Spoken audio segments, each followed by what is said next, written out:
نے چارے یکدم لال شباد نے اڑنا شروع کیتا تے غائب ہو گیا. اتنے ویندے نے بابا فرید آندے نے کدھر گیا, دوجا کہندا کدھر گیا, تیسرا کہندا کدھر گیا. تھوڑی دیر تو بعد ہنیری چلی, جدو پھٹی ایک بندے دی انگل پکڑی ہے کہ انہوں نال لے کے ٹرے. شریف والے نے پوچھیا اے عثمان کتھے گیا سی؟ کہنے لگا میں تواڈے نال ٹریا جاندا سی, اے میرا مرید ہے, اینو بے گناہ نو پھانسی لگے سا دین, جدوں گل چ رسی پائی تے کہندا اودوں آئے گا.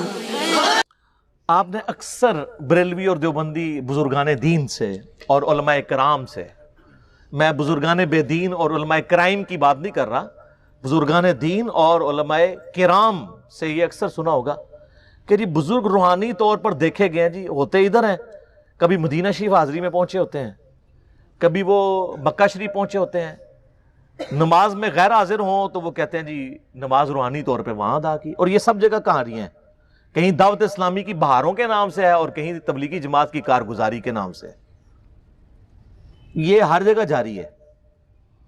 کہتے ہیں جی وہ بزرگ ادھر تھے تو ہے ادھر تھے, روحانی طور پہ ان کو وہاں دیکھا گیا, انہوں نے وہاں نماز پڑھی.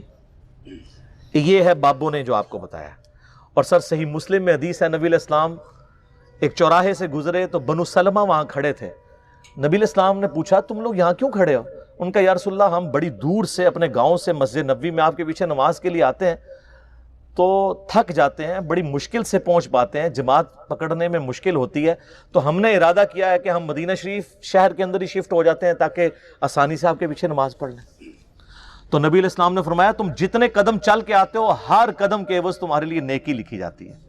یار صحابہ کرام کیا لوگ تھے یار, کوئی آرگومنٹ ہی نہیں کیا, کہا یا رسول اللہ ٹھیک ہے ادھر ہی رہیں گے. کسی نے نہیں کہا یا رسول اللہ تھک جائیں گے, یہ نیکیوں کے لیے کتنے حریص.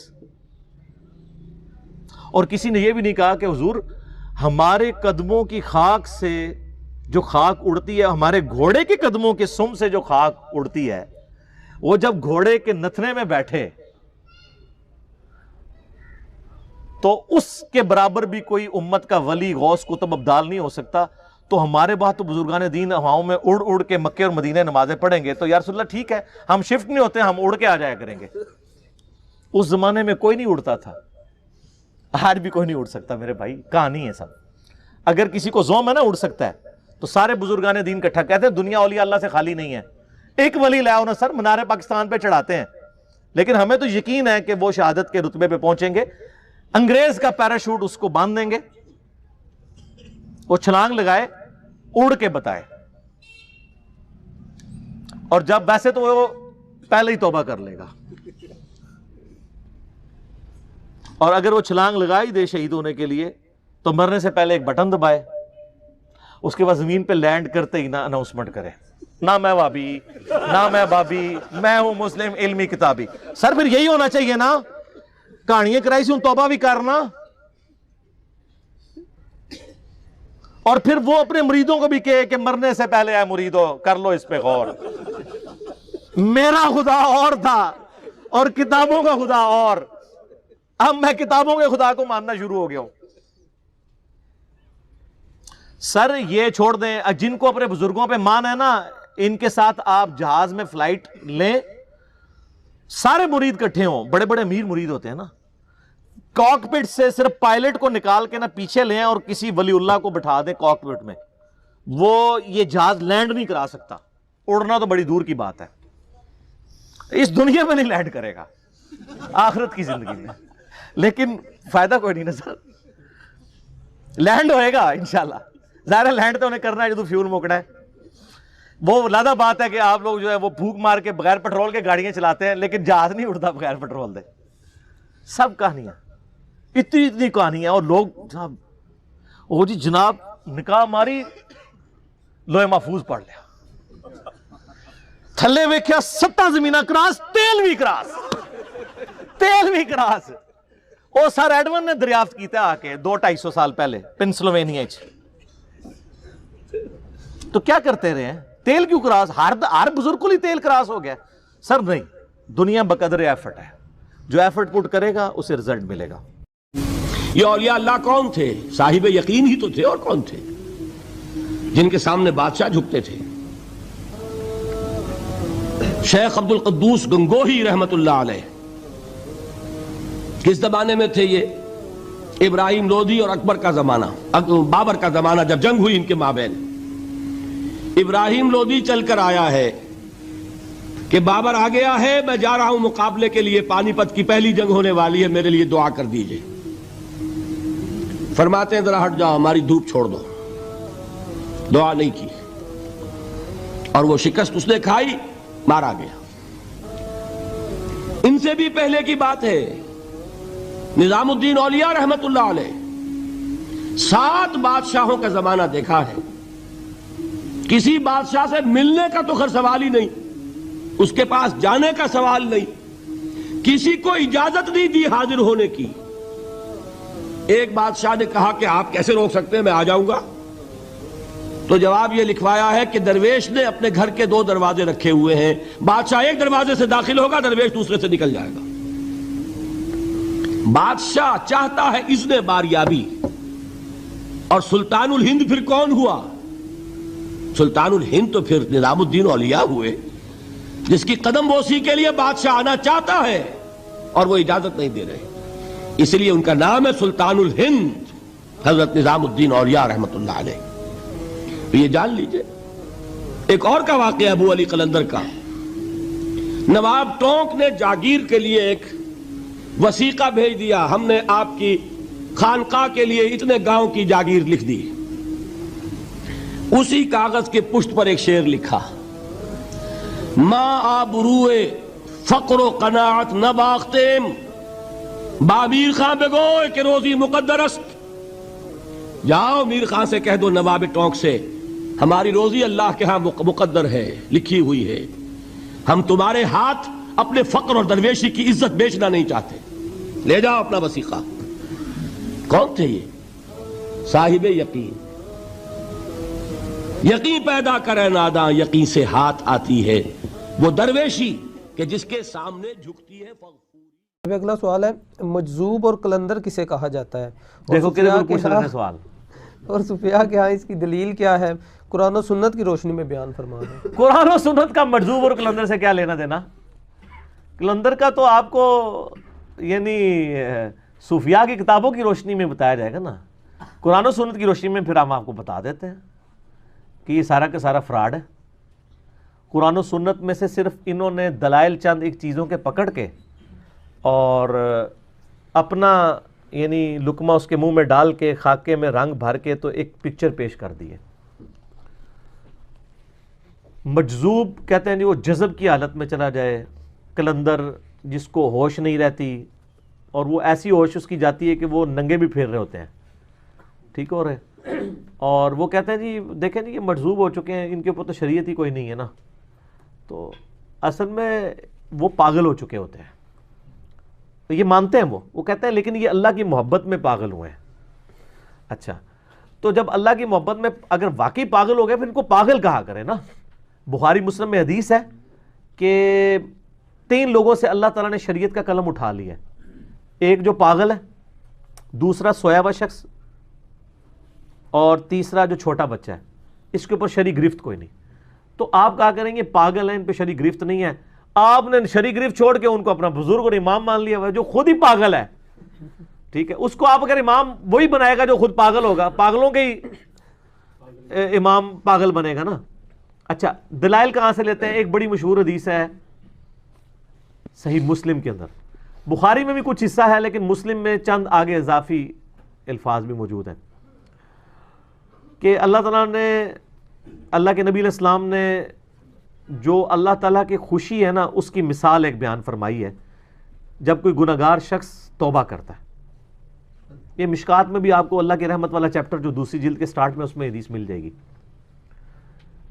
تو اللہ کے نبی علیہ السلام فرماتے ہیں کہ اللہ تعالیٰ کو گناہگار بندے کی توبہ سے اتنی خوشی ہوتی ہے جس طرح کہ اگر کوئی ایک ایسا شخص ہو تم میں کہ جس کا سارا ساز و سامان ایک اونٹ پر لدا ہو اور وہ ایک بیابان ریگستان میں سفر کر رہا ہو اور وہ تھوڑی دیر آرام کے لیے رکے اور اس کی آنکھ لگ جائے، اس دوران اس کا جو اونٹ ہے ساز و سامان سمیت وہاں سے بھاگ جائے یا غائب ہو جائے، اب اس کو کئی دن تک ظاہر پانی نہیں ریگستان میں تو ملتا، موت اپنے سامنے نظر آئے کہ میری سواری کدھر گئی، میں کدھر تلاش کروں، تلاش کرتے کرتے ہی مر جاؤں گا،